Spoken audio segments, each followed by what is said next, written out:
Welcome to Conversations Different, a podcast from the Santa Fe New Mexican about the interesting people, places, and issues of northern New Mexico. This week, we are delving into the science of artificial intelligence, and there's few people better to talk about it with than Thom Mason, Executive Director of Los Alamos National Laboratory. Welcome, Thom. Hi there. Great to be here. Thank you for being here. I know you're a really busy person and have a lot to do. Let's start with a basic question. What is artificial intelligence? Well, that's actually not a basic question. It's a pretty profound one. There's been over quite some time, decades really, a lot of research into sort of statistical ways of assembling data and extracting information from it, and using it in a way that allows us to gain insight that we might not get otherwise. And this goes under various guises. Artificial intelligence is sort of a big umbrella. It includes a bunch of different things. We talk about machine learning. Right. More recently, there's been a lot of excitement about what's called generative artificial intelligence, which is the use of large language models, to produce these chat applications that you can have a conversation with and ask questions of. But it's really built on this larger base of research that's been going on for quite some time into things like machine learning. But of course, the excitement has really taken off with these large language models because of the fact that it's no longer just limited to kind of arcane statistical analysis done by scientists, but it's something that everyone can use in their everyday life. And also the really dramatic and very rapid improvement that's been occurring because of the collision of really huge volumes of data, kind of data on the scale of everything on the internet, combined with the computers that are large enough and powerful enough to ingest all that data and turn it into these models. Okay, so we're at the point where everything's going to change, but we don't know exactly how. Yeah, I think we're starting to get some indications. We've at the lab, we've been using artificial intelligence for quite a while, more in the realm of the machine learning, trying to extract really weak signals from large noisy data sets and gain scientific insights. And that's been progressing pretty rapidly, and we've been getting more and more excited about the opportunities for research. And the large language models, as they burst onto the scene 2-3 years ago, have also progressed very rapidly. And we're starting to get a sense that they're also going to be a very useful tool for research because of the ability to have a lot of different sorts of data, and sometimes scientific insights come from connecting knowledge in one area with another area, and that's the sort of thing that these models are good at. And more recently, there's been the introduction of so-called reasoning models. It's not really reasoning, in the way that we think that humans reason, but models that can do kind of more sophisticated step-by-step analysis. And we're finding it's a really useful tool for our research. And of course, it's also, I think, going to prove to be useful in other areas of human endeavor and hopefully, allow us to get more efficient in automating kind of some of the more routine and boring tasks that we all have to have. And we can see the capability for that in the tools as they're available now. I think what's harder is to project how far is it going to progress and on what time scale. That's where we're really uncertain. But based on the capabilities today, I think we can already say it's useful. So maybe we're at the point where AI will take care of the boring stuff, and that frees up human ingenuity for all sorts of wonderful things. Exactly. Yeah. A lot of artificial intelligence progress has come from private industry. But as you mentioned, the lab is also quite involved in this technology. And there's the supercomputer Venado, which I believe has been up for about a year. Can you tell us how that came to be and what it's doing? Well, so the decision to kind of purchase this computer actually predated all the excitement around artificial intelligence. It was probably 4 or 5 years ago that we kind of went down this path. We were in the process of procuring a new supercomputer for some of the modeling and simulations that we do. And NVIDIA was developing these new chips, the Grace chips and the Hopper chips. And we recognized this was a really interesting architecture for dealing with large amounts of data because of the high bandwidth communication between the memory and the GPUs. So we knew that it was an interesting architecture and made a decision to use some of our institutional resources to purchase a computer. As I said, this was before the real eruption of interest, and our timing was good because we took delivery of the machine a little over a year ago.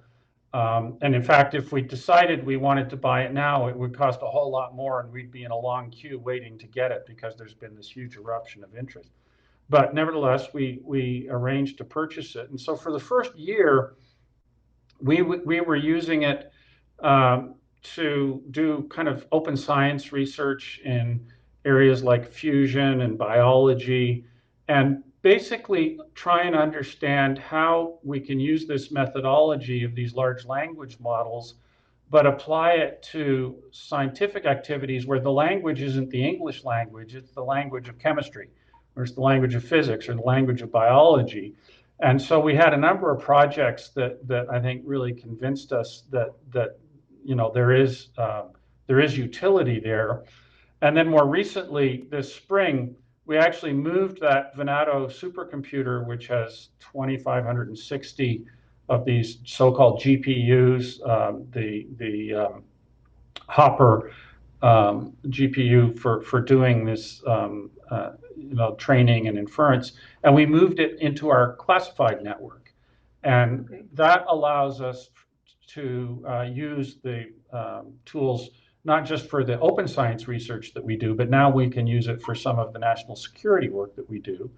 And we made an agreement with OpenAI, this was announced in January, that they would provide to us their raw model weights for the advanced reasoning models. So these are the same reasoning models that you have access to when you're doing ChatGPT, if you've played around with that.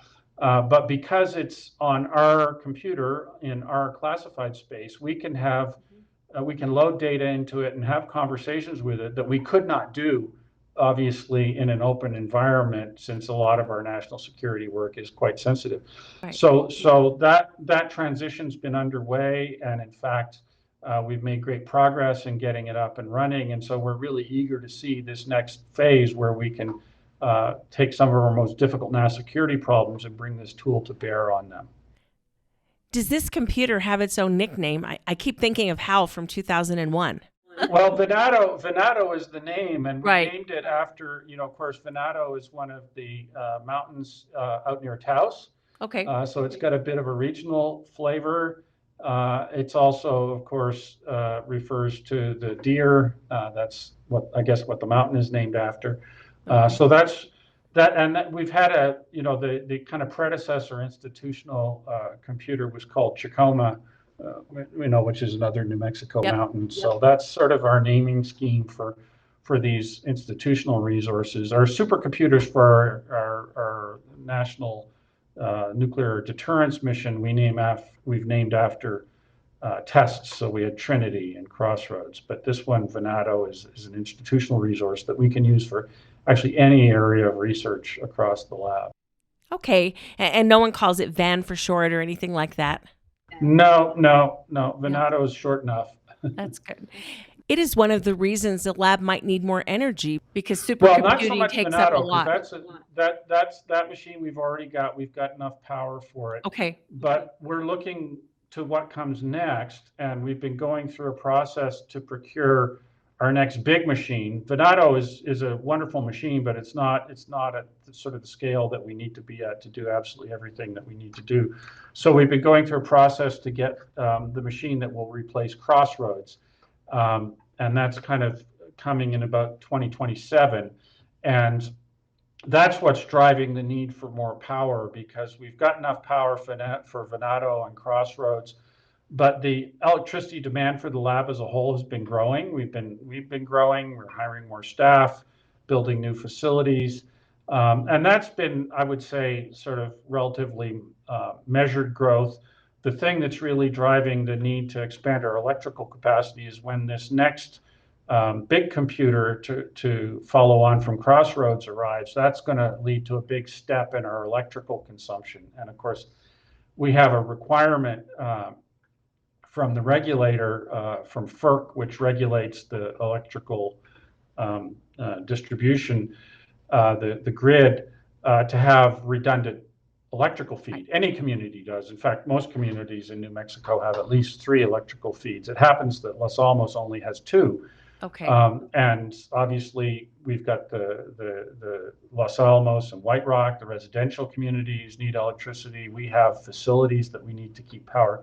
So we can only draw as much electricity as one of the 2 transmission lines, because if one of them goes down, we've still got to be able to feed all those critical needs, people's homes, our facilities. And we are poised to exceed that limit. And so that's why we've been looking to get more electricity, because we were already on a path of using computers as a really important element of how we do our national security work. We've been doing that for decades.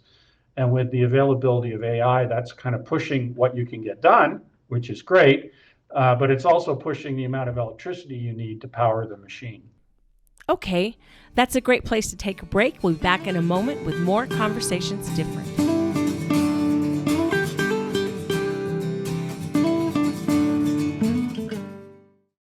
We make renewable doable. We're positive energy solar for a cleaner, brighter future for all. Positive energy's the right call. Feel good about your energy bill. Help save the planet too. Your trusted solar company, working hard for you. Generate positive energy. Positive energy solar.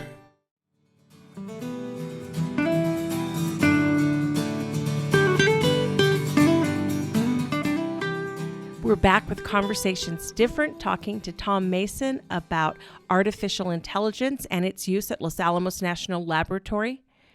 Do you see AI as sort of a second Manhattan Project? Well, I certainly, when Secretary Wright, the new Secretary of Energy, visited the lab, that was one of the things that he talked about. And I think it is probably as big a disruption to science and technology as what happened, during the Second World War with the Manhattan Project. It's also a pretty competitive environment. So although a lot of the developments have been in US-based companies primarily, companies like OpenAI and NVIDIA and Anthropic and AMD, there's a very rich kind of tech ecosystem that's been pushing this technology. It's not just the US-based companies. There are efforts in Europe, but the really big competition is with China, where there have been some, pretty significant developments of large language models coming out of China.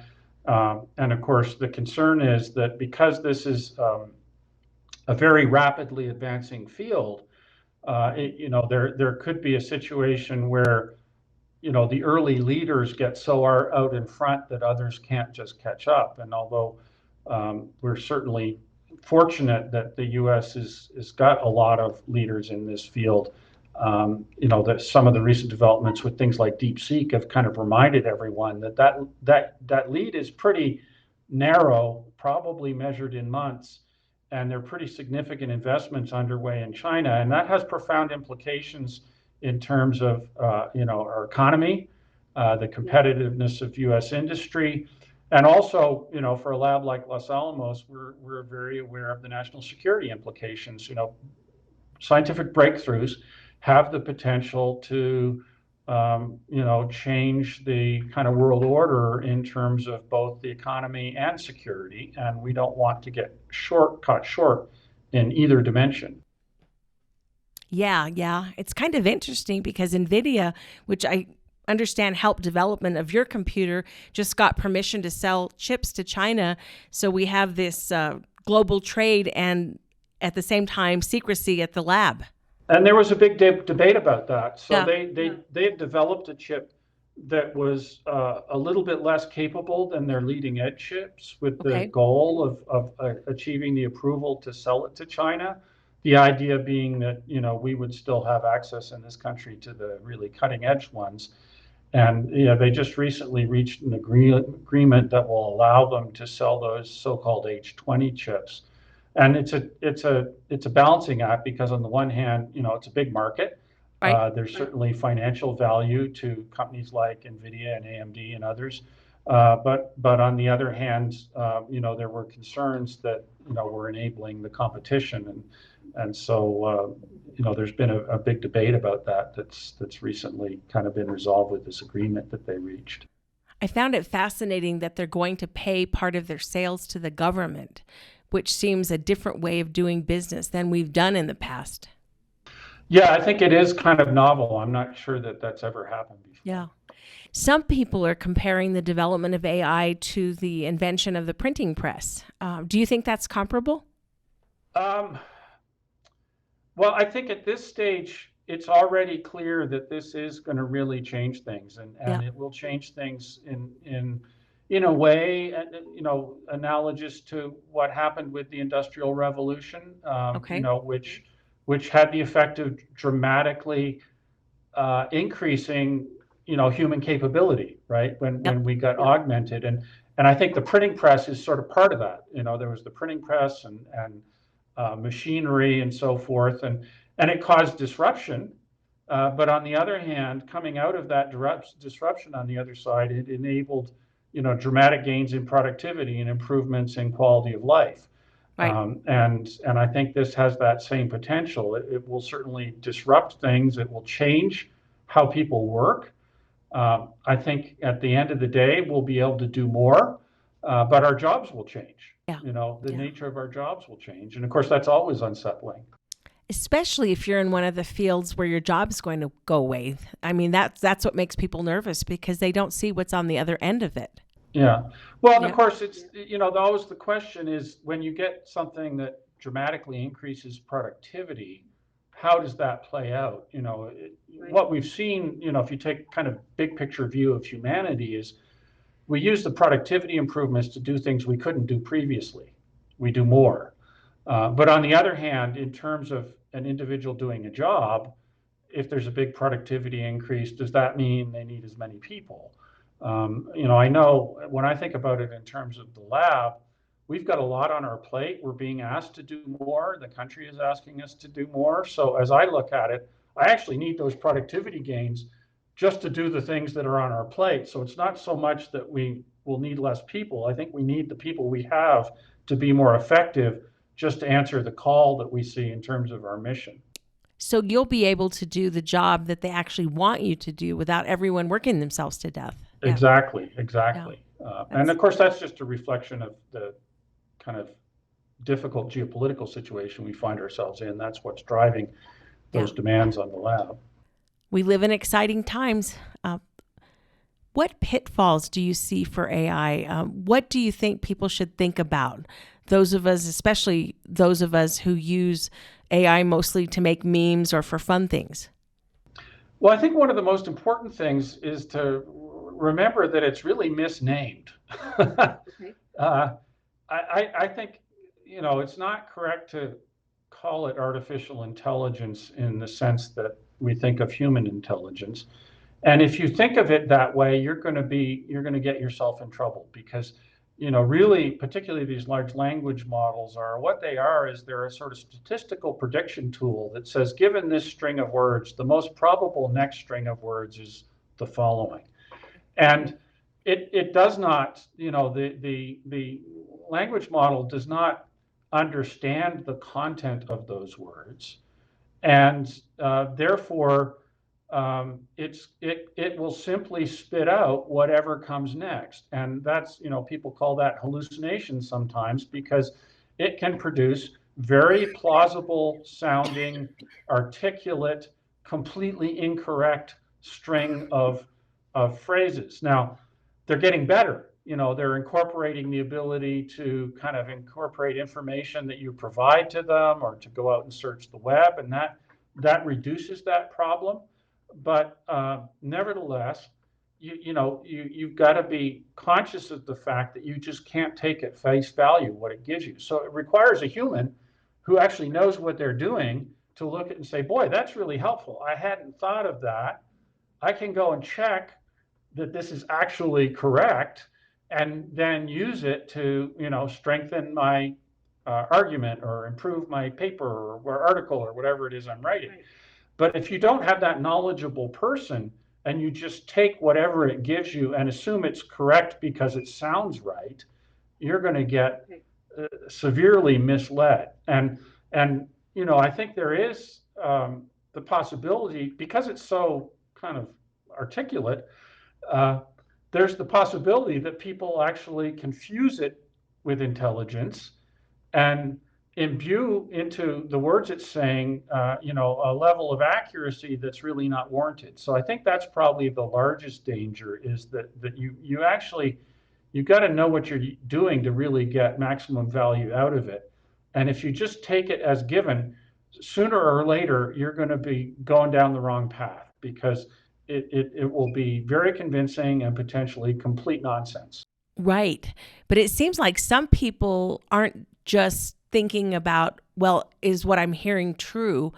But they're doing things like maybe falling in love with their chatbot, or there's the human but not human therapist that they're talking to online, and they can't tell the difference. And that seems a little scary to me. Yeah, well, again, it's a reflection of the fact that it's, the what comes out of it is basically based on what was fed into it. And so, if you've got literature and, web-based chat rooms and all sorts of stuff, there's going to be all kinds of things in there that sound conversational and plausible and are responding to you in ways that seem human, because it's taken all this data that was generated by humans. But you cannot ascribe to it understanding. And actually there is a lot of stuff out there that's wrong or even potentially harmful.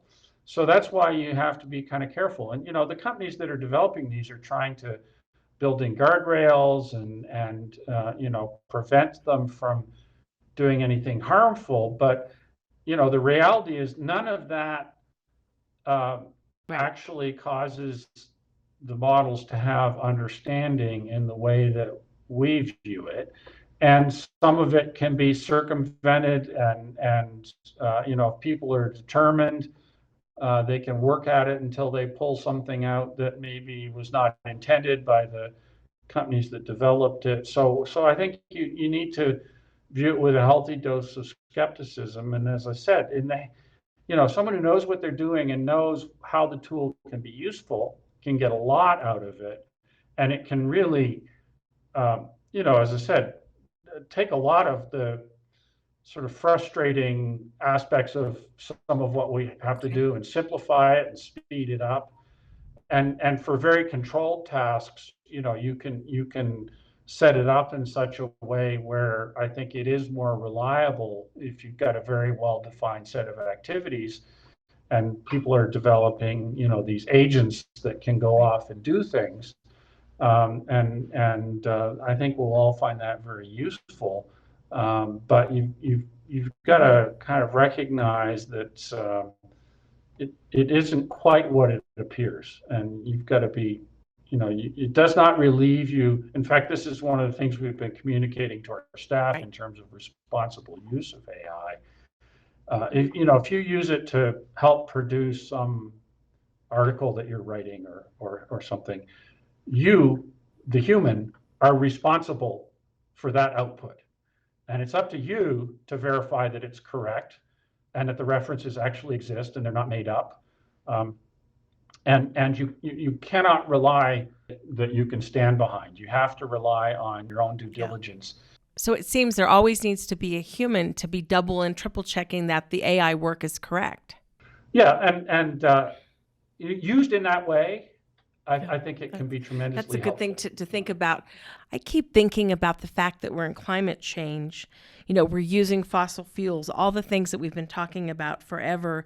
And AI uses a lot of energy, whether it's the water or the electricity to run it. And is that something we're going to have to work around to tap into its potential? Well, I mean, there's no question that the needs for training and inference, you know, and the data centers that go with it are driving increases in electrical demand that we haven't seen for quite a while. Electrical demand has been kind of flat for a while. I think the flip side to that is that I think the utility of these tools to help drive our research also has embedded in it the possibility that it's going to help us solve those problems. You know, in a sense, I probably wouldn't be doing the job I'm doing if I wasn't kind of a technological optimist.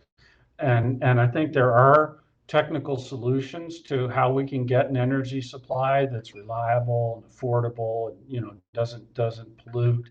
Okay, that's a great place to take a break. We'll be back in a moment with more Conversations Different.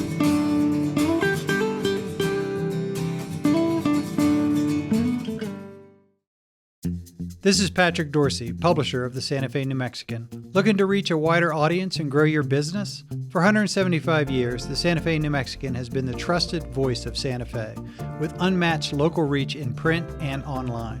In addition to our long-standing, independent, family-owned newspaper, we have a full-fledged marketing team with the expertise to help you succeed in the 21st century. From traditional print to precision-targeted digital advertising, we have the tools to connect you with your ideal customers. Partner with us and see the results for yourself. Advertise with the Santa Fe New Mexican and unlock your business's full potential. Visit us at santafenewmexican.com/advertising or call us at 505-995-3852. Thank you.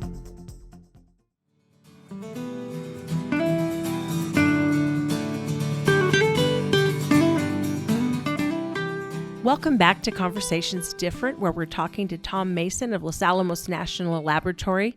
You know, speaking of AI, what about it could be based in New Mexico? Is this a technology that we're going to be able to use in this state, considering, you know, our features, our workforce, all of the things that are here? Well, certainly, I think a lot of the commercial drivers for the companies that are developing AI are the opportunities to include it as part of the way that any business operates. You know, just like we couldn't imagine running a business without email, I think business or some big corporation, artificial intelligence is going to be embedded in their business processes and how they meet their customer needs and, you know, solve their problems and so forth. So in that sense, probably statewide, there are businesses that are already seeking to adopt it. I think the thing that's, you know, a little bit unusual about New Mexico is that we do have these really large research entities, large federal entities, not just Los Alamos, but our colleagues at Sandia. There's the Air Force Research Lab, and for me, actually, the more exciting aspect of AI is not the fact that it's going to be a productivity tool for business, although that's great. And, you know, in a sense, the lab is a big business. And if we can get more efficient with the taxpayers' dollars, that'll be great. But the thing that really has me excited is the possibility to accelerate the rate of human progress, because science is a big feedback machine. Breakthroughs in one area enable developments in another. And so you can get this kind of feedback mechanism where if we can change kind of the slope of scientific progress, it's going to really change the world in terms of what's possible. And what should the state be doing to make it easier for private business, for research scientists, whoever, to get into artificial intelligence? Do we need to train the workforce, provide incentives to build? What do we need to do better? Well, first off, I think actually state government is one of those areas that can probably benefit from the efficiency improvements. So I think just simply adopting it as a tool. I mean, New Mexico is not a wealthy state, and so I think it's incumbent on us and as a society, and certainly on the state government, to make every dollar go as far as it can. So if there's ways that the government can get more efficient, it ought to be, adopting them. I think the other thing is there are profound implications for education, no question. I mentioned earlier that in the hands of someone who knows what they're doing, these are very powerful tools. But if you don't understand and you just take as given whatever the outputs are, you could easily be misled. So then that begs the question, well, how do we develop people who know what they're doing? Where so much of our learning is based on doing things that these tools can do very easily. My own field is physics, and the way you learn physics is you have to do problems, and the problems are frustrating and boring and hard, and you have to do them over and over again. But that's how you learn the field, and that I think is true in any field. It's not just physics. You have to actually do the work. And if there's this shortcut that's available, and you don't do the work, you're not going to have that understanding. So I think there are profound implications for how we educate. We've still got to have people going through the discipline of learning the material and doing the work. But hopefully, I don't think it's not going to work to just pretend that AI isn't there. Resistance is futile. So the educational system is going to have to learn how do students, use the tools in a way that hopefully is kind of helpful as a kind of personalized companion to walk you through getting your own understanding rather than just giving you the answer. That's a really good point about a pitfall, because it's so easy to go look something up and not learn it in a way that you can go back to again and again and learn it deeply.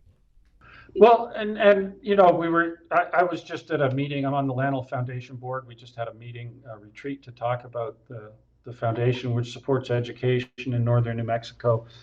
And one of the points that was made by one of my fellow board members was, if you think about a high school student writing an essay about Abraham Lincoln.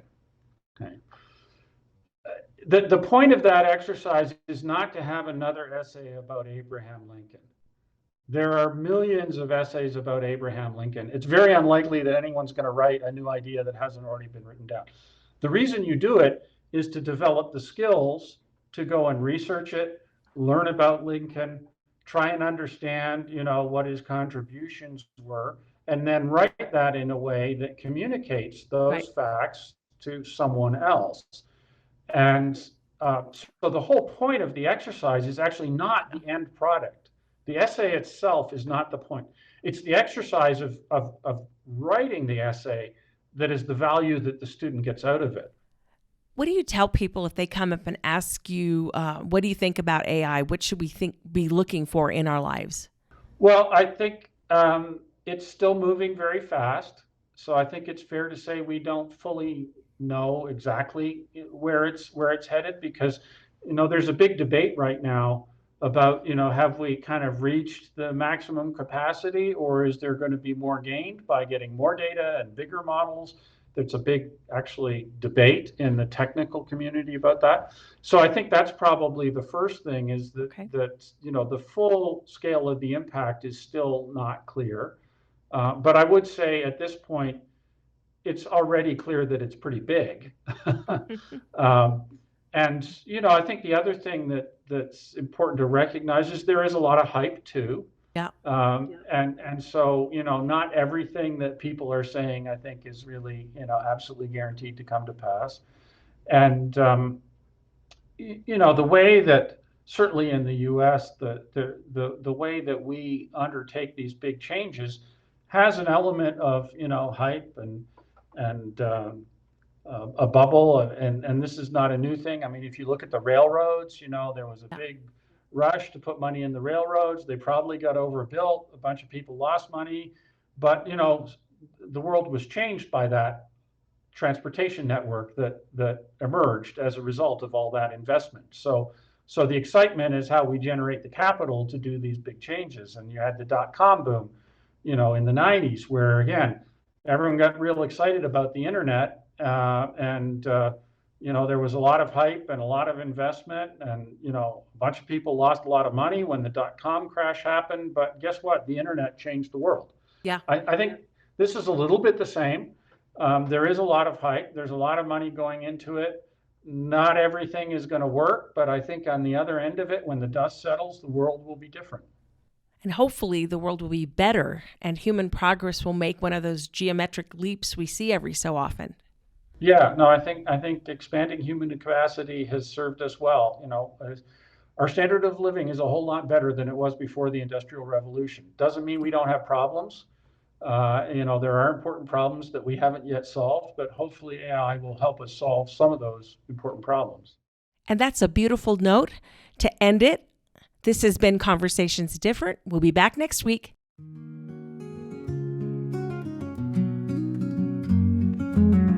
Thank you for listening to Conversations Different, hosted by me, Inez Russell Gomez, editorial page editor for the Santa Fe New Mexican. Our weekly episodes would not be possible without your support.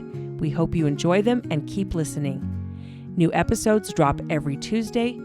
Consider signing up for our newsletter so you never miss an episode, and while you're at it, consider subscribing to the Santa Fe New Mexican. Our podcast is available by visiting our website, santafenewmexican.com/podcasts, or wherever you get your podcasts.